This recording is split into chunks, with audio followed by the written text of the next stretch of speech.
This morning, we have Jeremy Maxand, who is the executive director with LINC Idaho, and he and LINC are going to be in our community spotlight.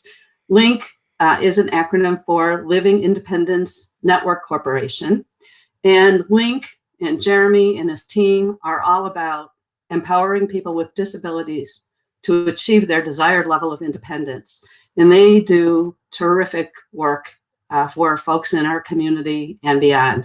So I am going to turn it over to Jeremy to have him share details with us and let us know one of the best kept secrets around. Welcome, Jeremy. Thank you, Mary, and thank you, Dara, for the invitation and inviting me to speak, and to everybody for the opportunity to share some information about LINC. All right, so you can move on to the next slide. So what is LINC? LINC is a nonprofit that's mission is basically to empower people with disabilities to live as independently as they want in their communities. We're what's called a Center for Independent Living, and there's about 400 centers for independent living across the United States in all sorts of communities. And a Center for Independent Living is a kind of a unique organization that came out of the civil rights movements in the 60s and 70s. And it really is a combination of both somewhat of a service provider, a community center. It does programming, it does all sorts of things. So it's a bit of a unique beast in that sense. We were founded in 1989, and we're one of 3 centers for independent living that serve folks with disabilities and older adults in Idaho.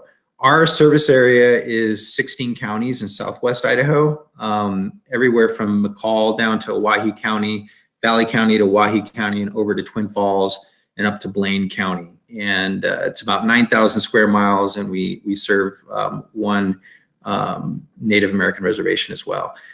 We have offices in Twin Falls, Caldwell, and in Boise. Our Boise office is relatively new and was designed and built to be to showcase universal design and accessibility in buildings. It's a really cool place, and when we're back open, I invite anybody to come by and take a look. I'd invite myself to come by and take a look, since I was hired during the pandemic and have not actually moved fully into my office yet. We've got 25 full-time program and administrative staff, and about 250 personal assistants that serve folks in their homes across southwest Idaho. And our organization is managed by people with disabilities for people with disabilities. And we have 2 main programs that I want to talk about today that are important to know about. One is our independent living program, and the other is our personal assistant services program. And you can move on to the next slide, please. So let's start with independent living. What is independent living? Independent living is a couple of things. It's a program, which I'll touch on. It's a social movement, which there's a long history of, and it's also a philosophy. And really, the independent living program is the idea that people should direct their own lives, their healthcare, how they live, where they live, whether they live in an institution or they live in their home in a community. Those are decisions that should be made by people, and they should be empowered to make those decisions. And supported to make those decisions themselves. Centers for independent living like LINC provide a number of independent living resources, and in fact, we're funded partly by the federal government to provide five core services. We do peer support, information and referral, individual and systems advocacy. We do some independent living skills training around employment, youth transition to employment, things like that. We do transitions for adults and youth from institutional settings into community home-based settings. This has been a really important activity right now during COVID, because we know a lot of folks who are in institutional settings have been at a higher risk for contracting COVID and having complications from that. And a lot of the folks that we serve who have been living independently in the community, I don't think have experienced that for a lot of reasons. And we also run a assistive technology and ramp loan program, which is a really important program in the community. And you can skip forward to the next slide. And this is a picture of, this is just an example of one of the ramps that we have installed for folks in the community. And this is a terrific program that is actually being supported this year by Molina Healthcare through a grant and a recognition that was given this last year. So thank you, Mary and Molina. And this program is really important because what we do is for folks who are newly disabled, who may have mobility challenges and have difficulty getting into their homes, what we can do is provide a temporary ramp, module ramp, or a portable ramp while people are going through the process of accessing insurance and other benefits.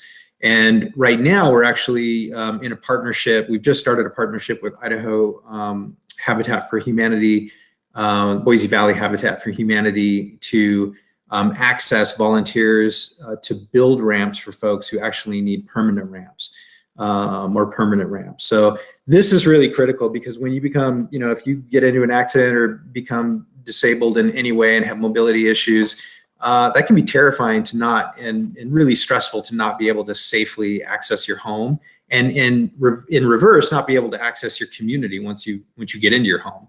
And so this program, I think, really exemplifies some of the work we do to make sure that people continue to have access in a safe environment to live independently. Okay, we can skip on to the next slide. This is just another example of a mobile home. Folks with disabilities are definitely, have economic struggles, and not a lot of folks with disabilities are well off, and a lot of folks live in housing like mobile home units and things like that. And it's important to make sure that they have access into those homes as well.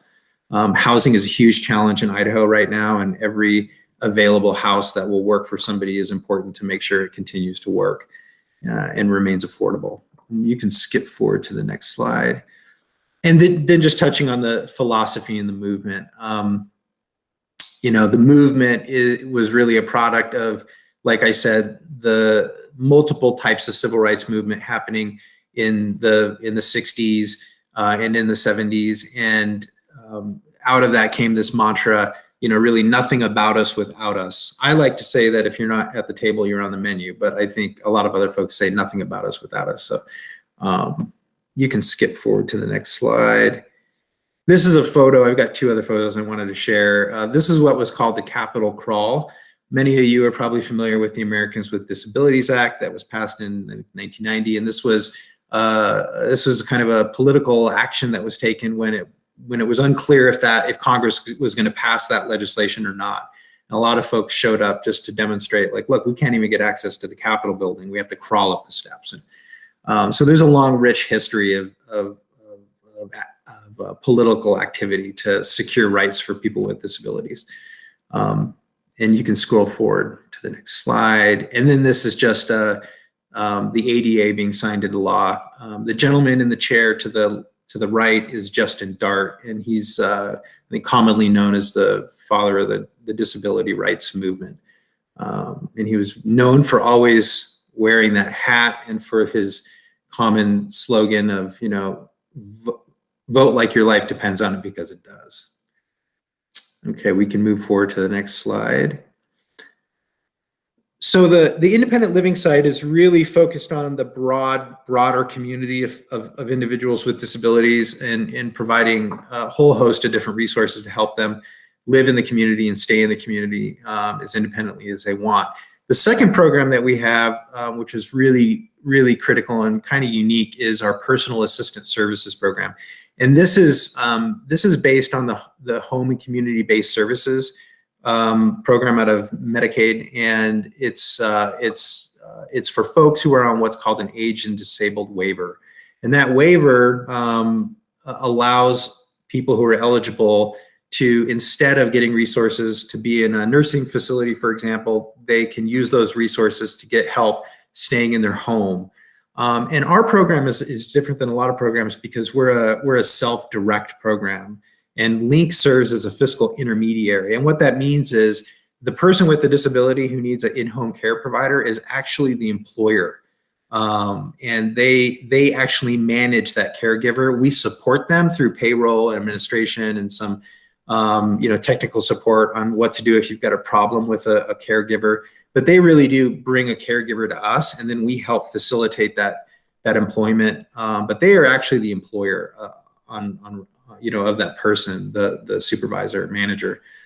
And again, that falls into line with the idea of people should direct their own lives. They should have control over who's coming into their home and what they're doing and what kind of services they get. Some of those services that we provide are everything from personal care, kind of skilled care, to homemaker services, chore services, companion services, in-home respite care services. And then we also provide management assistance for a person if they need some, like I said, support, troubleshooting a problem they're having with a care provider or something. And we're usually around 250 to 280 PAs, personal assistants, that are working through our program with individuals. You can move on to the next slide. And that's really what LINC is about. Folks don't need to bring a letter in from a doctor that says they have a disability. They can self-identify. Any disability is eligible for services through LINC. And really we want to make sure that folks know that if you need assistive technology or ramps or training or transition services, like, we are available to do that. And really want to make sure that folks in the community know about this program and the services that we provide.